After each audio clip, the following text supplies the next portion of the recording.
இன்று காலை எங்களுடைய பொதுச் செயலாளர் அண்ணன் ஈஆர் ஈஸ்வரன் அவருடைய ஆலோசனையின் பேரில் சட்டமன்ற உறுப்பினர்கள் அனைவருக்கும் வாகனம் வழங்க வேண்டும் என்ற அந்த முதல்வர் அவருடைய மாண்புமிகு முதல்வர் அவருடைய உத்தரவிற்கு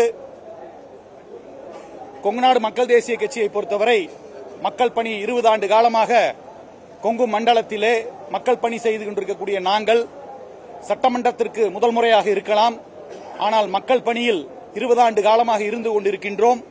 அதனால் மக்கள் பணி செய்வதற்கான வாகனம் எங்களிடம் இருக்கின்றது, வாகனம் தேவையில்லை என்ற அந்த கடிதத்தை சபாநாயகரிடம் கொடுக்க சென்றோம்.